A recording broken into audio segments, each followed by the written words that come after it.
జూబ్లీహిల్స్ ఉప ఎన్నికల్లో రెండు ఆలోచన చేయండి మీరు. అభివృద్ధి కోసం పాటుపడే పార్టీ, ప్రజా సమస్యలు వింటూ ముందుకెళ్లే పార్టీ మన కాంగ్రెస్ పార్టీ రేవంత్ అన్న సర్కార్ ఆధ్వర్యంలో.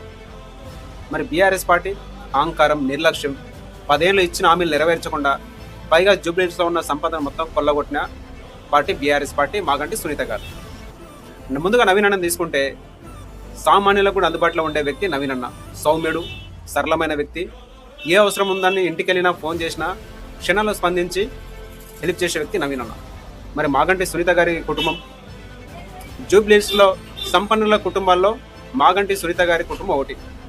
సామాన్యుడు కానీ, చిన్న స్థాయి లీడర్ కానీ ఏనాడైనా కలిసిన దాఖలాలు ఉన్నాయా? ఎవరికైనా హెల్ప్ చేసిన దాఖలాలు ఉన్నాయా? చెప్పండి.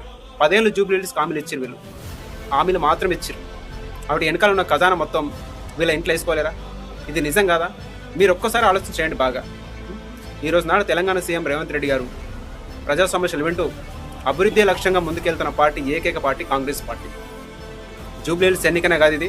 తెలంగాణ సీఎం రేవంత్ రెడ్డి గారికి మద్దతు. నవీన్ అన్న 10 ఏళ్ళు బీఆర్ఎస్ పార్టీలో చిత్ర హింసలు పెట్టి అయినా సరే జూబ్లీహిల్స్ ప్రజలకు నిలబడాలని ఆయనకి మీరు ఇచ్చే గౌరవం ఇది.